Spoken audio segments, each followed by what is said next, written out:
Visibility hardly 10 feet तक है, इससे आगे बिल्कुल विजिबिलिटी नहीं है।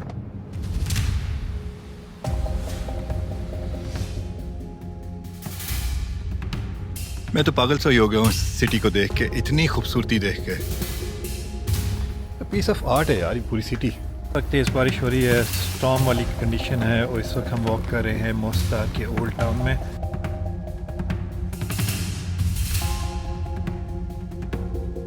But we're gonna take a look, taste it and give you feedback for that.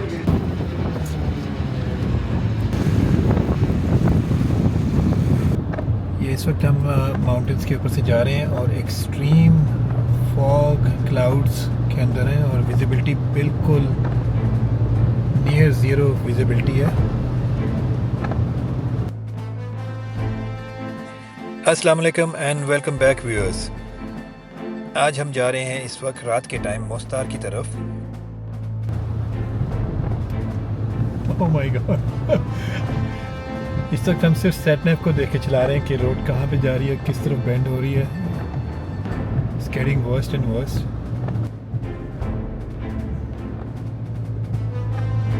Adventure check करें, एडवेंचर, यही एडवेंचर है। फाइनली क्लियर हुआ है और हमने दबा दी है गाड़ी।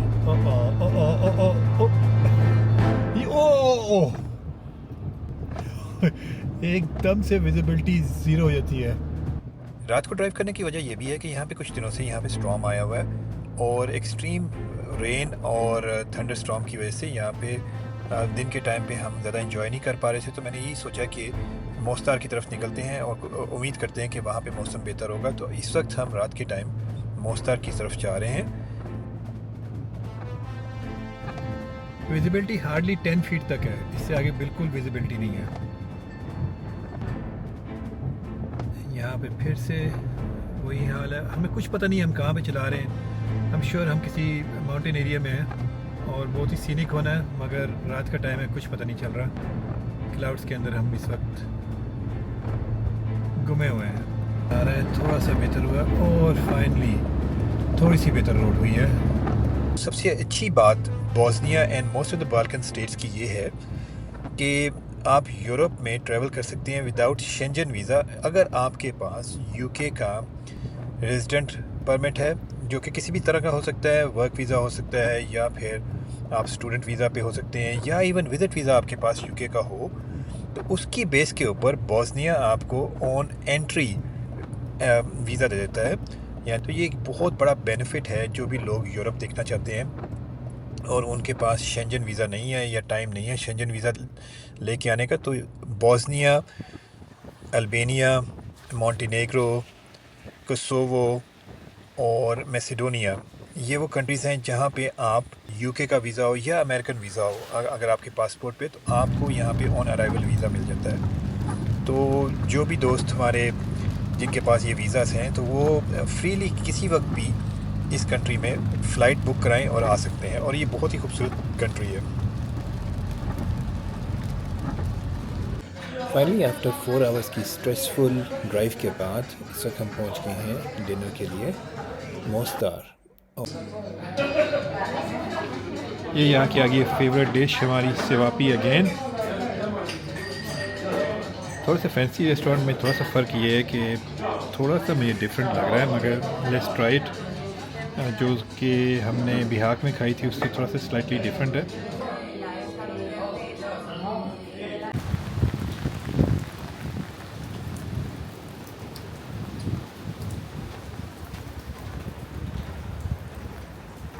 इस वक्त तेज़ बारिश हो रही है, स्टॉर्म वाली कंडीशन है और इस वक्त हम वॉक कर रहे हैं मोस्तार के ओल्ड टाउन में। सब कुछ बंद हो गया हुआ है due to the weather condition. Bosnia में विज़िट करने का सबसे बड़ा फ़ायदा जो स्ट्रेट अवे आप यूरोप में विज़िट करने के बाद फ़ील करते हैं, कंपैरेटिवली यूरोप की निस्बत यहाँ पे प्राइसेस बहुत कम है। हर चीज़ की, ग्रॉसरी की, फूड की और फ्यूल प्राइसेस, यहाँ पे आपको फूड और ग्रॉसरी और डिफरेंट आइटम्स की prices nearly half the price of Europe है। क्या खूबसूरत आर्किटेक्चर है और ये पुराने कैसल्स, वॉच टावर चेक करें।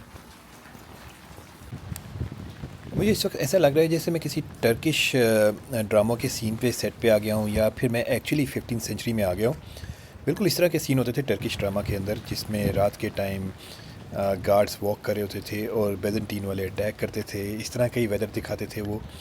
और मुझे तो एकदम से बहुत ये जगह फैसिनेट कर रही है, और मुझे इस वक्त ये ऐसी फीलिंग आ रही है जैसे मैं किसी तरह 15th सेंचुरी में एक्चुअल उस टाइम के अंदर मैं वॉक कर रहा हूँ, और ये सारी चीज़ें उस टाइम की हैं।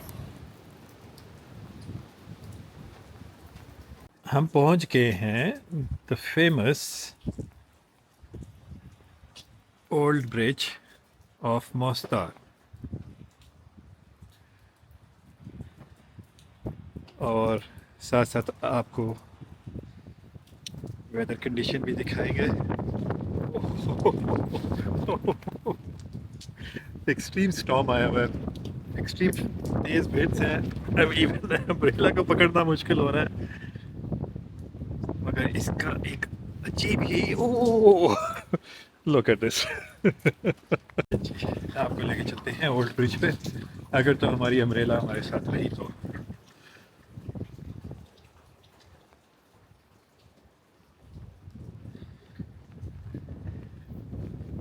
इस वेदर में आने का एक सबसे बड़ा फ़ायदा ये है कि इस वक्त यहाँ पे कोई भी नहीं है,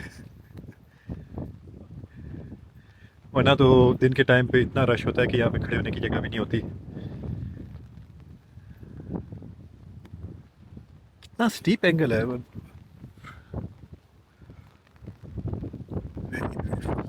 व्यू ऑफ द सिटी।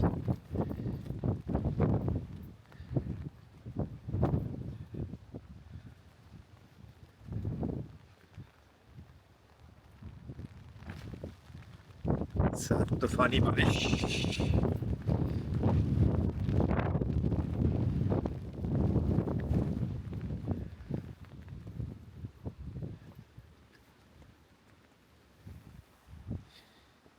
ये थोड़ी सी बारिश आपको लाइट में नज़र आ रही होगी।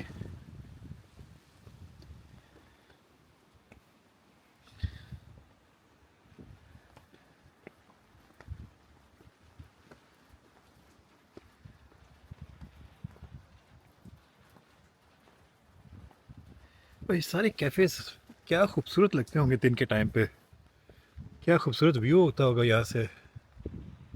अमेजिंग।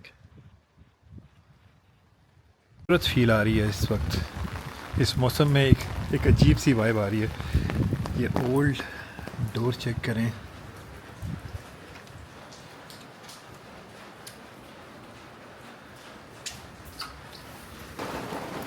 क्या क्या खूबसूरत स्ट्रीट्स है, कलरफुल कलरफुल हाउसेस। को एक्सप्लेन नहीं कर सकता ये इस वक्त कितना मैजिकल लग रहा है ये पूरा टाउन। हम अकेले इस वक्त पूरे टाउन में फिर रहे हैं भूतों की तरह।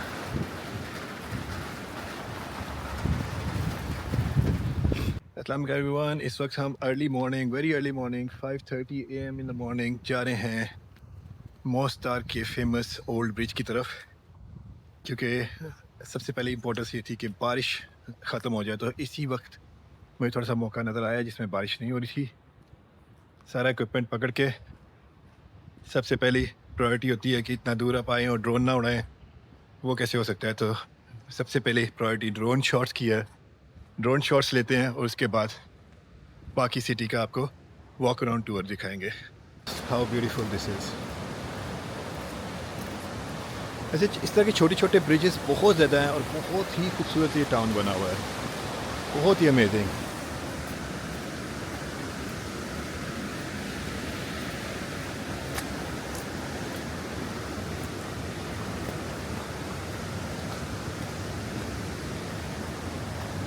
कोशिश करते हैं जितना मैक्सिमम इस टाउन को कवर कर सकें। अभी तो बहुत अर्ली मॉर्निंग है, इस 5 AM इन द मॉर्निंग।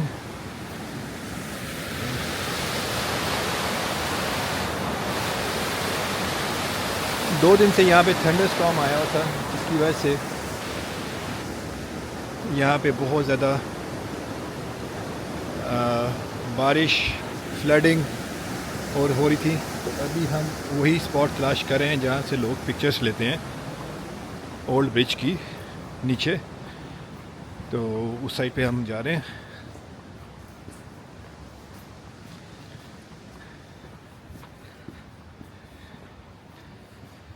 इस ट्रिप में मैं इतना शायद मोस्तार को टाइम ना दे सकूं, मगर मोस्तार अब मेरी लिस्ट के ऊपर है कि मैं यहाँ ज़रूर फिर से आऊँगा और यहाँ ज़्यादा टाइम स्पेंड करूँगा, क्योंकि मुझे ये टाउन बहुत ही हिस्टोरिकली रिच नज़र आया और बहुत ही खूबसूरत लेआउट है। चारों तरफ पहाड़ हैं और ये देखें, look at it, just look at it, कितना खूबसूरत पानी। और इसके साथ साथ आपको अगर इसके पीछे ओल्ड ब्रिज का व्यू मिल जाए, क्या ही बात है। ओह, सन, सूरज भी आया, बाहर निकल आया। That's very beautiful and look at this magical view. इस वक्त हम जा रहे हैं मोस्तार के ओल्ड ब्रिज की ऊपर की साइड पे। ये नीचे इनका व्यू पॉइंट था, यहाँ पे इसको कहते हैं पिक्चर पॉइंट। लोगों को यहाँ पे ला के पिक्चर्स खिंचवाते हैं मोस्तार ब्रिज के ऊपर। और अब यहाँ से हम वॉक करके जाएंगे ऊपर, ब्रिज के एक्चुअल ऊपर से जाके आपको व्यू दिखाते हैं। बहुत ही अच्छे टाइम पे ड्रोन्स के शॉट ले लिए थे, क्योंकि हल्की हल्की बारिश फिर से शुरू हो गई। ऑल्दो ऊपर वेदर इतना क्लियर है, मगर बारिश थोड़ी सी फिर से शुरू हो गई है। So we got really lucky to get the good drone shots.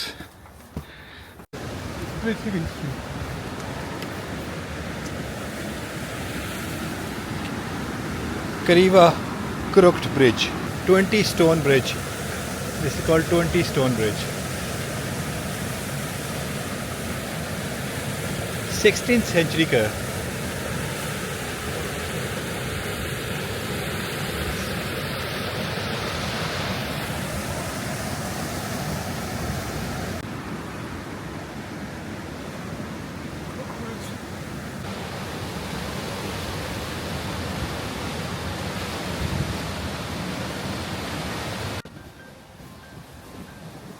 I hope यही रास्ता जाता हो।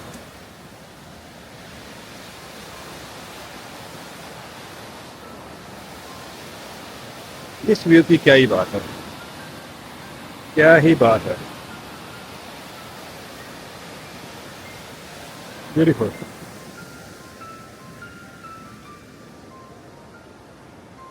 सनराइज और ड्रोन।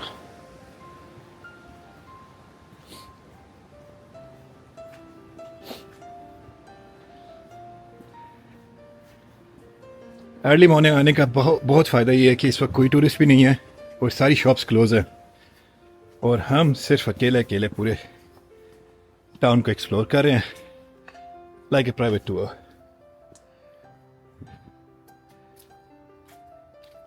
क्या खूबसूरत कैफेज बने हुए हैं on top of the bridge. Amazing यार, amazing. I love this country.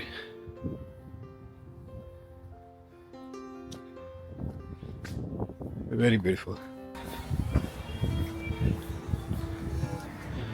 And look at this magical view.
कि इस वक्त हम ब्रिज के ऊपर चढ़ रहे हैं। बहुत ही स्टीप एंगल के ऊपर इसका कर्व है और जो नीचे फ्लोर पे मार्बल लगा हुआ है थोड़ा स्लिपरी, इसलिए इन्होंने बीच में स्लैब्स लगाई हुई हैं स्टोन्स की, ताकि कोई स्लिप होके गिर ना सके। इसके ऊपर सपोर्ट लेके आप चढ़े। और इस वक्त इसके हम टॉप पॉइंट के ऊपर आ गए और क्या अमेजिंग व्यूज़ हैं। जिस साइड पे भी आप देखते हैं आपको खूबसूरती ही खूबसूरती नज़र आती है।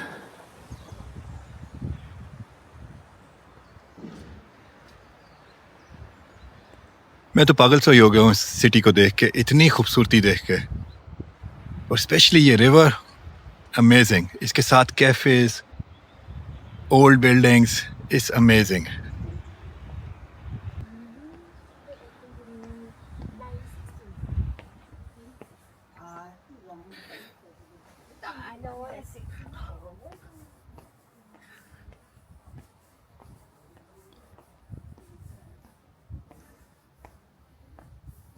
Museum is close right now, but आपको कलरफुल साइड पे लेके चलते हैं। कल रात को भी मैंने देखी थी ये कलरफुल साइड, आपको दिखाई थी, मगर इस वक्त इसका एक अलग ही व्यू है। रात को बारिश तेज हो रही थी और इस वक्त तो अमेजिंग कलरफुल शॉप्स होती थी। ये पुराने ज़माने की तरह के डोर्स हैं इनके, अभी थोड़ी देर में खुलेंगी तो उस वक्त भी एक चक्कर लगा लेंगे। क्या फील है इस बाजार की, अमेजिंग यार। वॉकवेज कितने प्यारे हैं, old buildings, I can't explain कि कितना खूबसूरत ये लग रहा है इस वक्त मुझे। चेक दिस आउट, सारा ओल्ड आर्किटेक्चर को इन्होंने रिस्टोर करने की कोशिश कर रहे हैं। कुछ बिल्डिंग्स पे काम हो रहा है। और ये चेक करें, फर्स्ट टाइम मैंने देखा कि पत्थरों की छत बनाई हुई है इन्होंने, स्टोन्स की।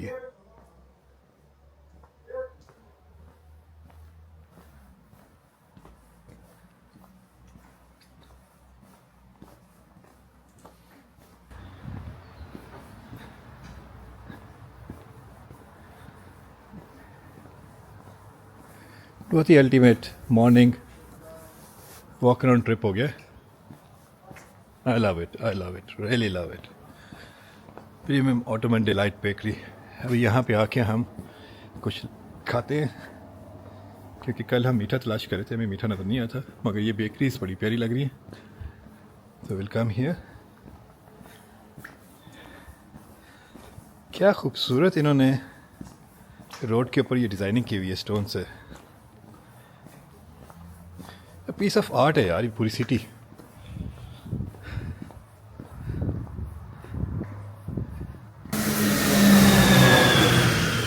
पीछे चर्च है और मोस्तार का सामने ग्रेवयार्ड है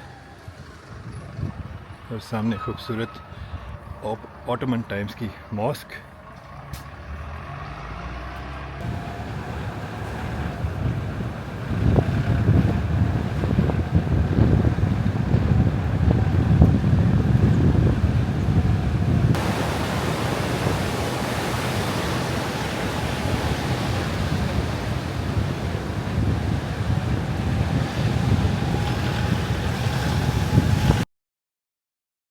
थोड़ा सा प्लान हमें चेंज करना पड़ा है, क्योंकि बारिश की वजह से जिस जगह अभी हम जा रहे हैं उस जगह का वेदर हमने चेक किया और उस जगह के वेदर के मुताबिक 2 बजे तक सिर्फ वहाँ पे रेन नहीं थी, उसके बाद बारिश होनी थी। तो इसलिए हमें जल्दी मोस्तार से निकलना पड़ गया और इस वक्त हम सीधा जा रहे हैं यहाँ से स्टोलक फोर्ट, स्टोलक कैसल। ये 5th सेंचुरी का कैसल है, बेजेंटाइन एरा का, और जिसको लेटर ऑन ऑटोमन्स ने अपग्रेड किया था। सो चलें आपको लेके चलते हैं स्टोलक कैसल। ये हमारे रास्ते में आएगा गोइंग टूवर्ड्स नियोम इनकी वो सिटी है जो कि कोस्टल सिटी है, जिस साइड के बाद हम आगे जाएंगे डब्रोवनिक। तो चलें अभी चलते हैं हम स्टोलक कैसल और आपको दिखाते हैं स्टोलक कैसल।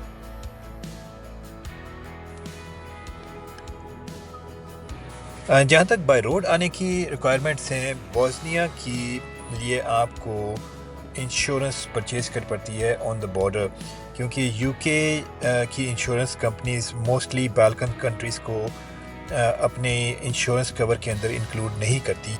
इसके साथ साथ जो चीज़ें मस्ट हैं आपको अपने साथ ड्राइव करके बॉस्निया आने के लिए, कार का रजिस्ट्रेशन डॉक्यूमेंट जो कि आप ही के नाम पे होना चाहिए या जो भी कार में ट्रैवल कर रहा है उसके नाम पे होना चाहिए, और ड्राइवर का ड्राइविंग लाइसेंस। सो ये दो चीज़ें बॉर्डर के ऊपर मस्ट पूछते हैं, और ये दोनों चीज़ें आपके पास होनी चाहिए along with your travelling documents, passport या जो भी आपके पास स्टेटस है उसका document. So that's the only thing they ask you at the border, और इसके अलावा कोई और रिक्वायरमेंट। और अगर आपसे ये इंश्योरेंस के बारे में पूछते हैं तो बॉर्डर के ऊपर इंश्योरेंस परचेज़ करने की, कार इंश्योरेंस परचेज़ करने की ऑप्शंस होती हैं जो कि रफली 50 यूरोस की कॉस्ट करती हैं। स्टोलक फोर्ट को बाय फुट कवर करने की हमारे पास टाइम नहीं था, इसलिए हमने स्टोलक फोर्ट के ऊपर स्टॉप लिया और जल्दी से ड्रोन से फुटेज स्टोलक फोर्ट की ले ली।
और एज़ प्रिडिक्टेड जैसे ही हम कैसल से निकले, थोड़ा सा ही आगे गए तो बारिश स्टार्ट हो गई, और अभी हम जा रहे हैं नियोम सिटी की तरफ जो कि इनकी कोस्टल सिटी है, और नियोम से हम फर्दर क्रॉस करके क्रोएशिया में एंटर होके दब्रोवनिक जाएंगे। नियोम सिटी की स्ट्रेटेजिक इंपॉर्टेंस ऑटोमन एम्पायर से बहुत ज़्यादा रही है, क्योंकि दब्रोवनिक एक इंडिपेंडेंट स्टेट था इवन इन ऑटोमन एम्पायर्स में, क्योंकि दब्रोवनिक एक पार्टनर स्टेट कह सकते हैं जो कि फेवरेबल टैक्सेस दे रहे थे ऑटोमन्स को, तो ऑटोमन्स ने उनको प्रोटेक्शन दी हुई थी फ्रॉम वेनिशियन से। तो ये पार्ट ऑफ नियोम ऑटोमन्स ने रखा हुआ था to make a buffer between Dubrovnik people and Venetian people. So ये एक काइंड ऑफ प्रोटेक्शन सिटी थी from Ottomans for Dubrovnik people. और अब हम पहुंच गए हैं coastal city of Neum of Bosnia, जो कि बिल्कुल कोस्टल लाइन पे है, और इसके बिल्कुल साथ ही दोनों साइड पे क्रोएशिया है। और इस वक्त हम पहुंच गए हैं बॉर्डर पे, which was just 5 minutes drive from the coastal line. और again we are entering into Europe Schengen area.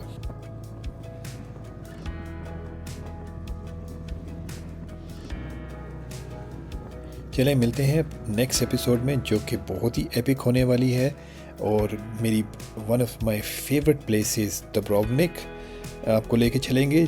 मेरे ख्याल से उस जैसी सिटी कोई भी नहीं है, और हम आपको दिखाएंगे गेम ऑफ थ्रोन की city Dubrovnik. So stay tuned and see you next time in दब्रोवनिक।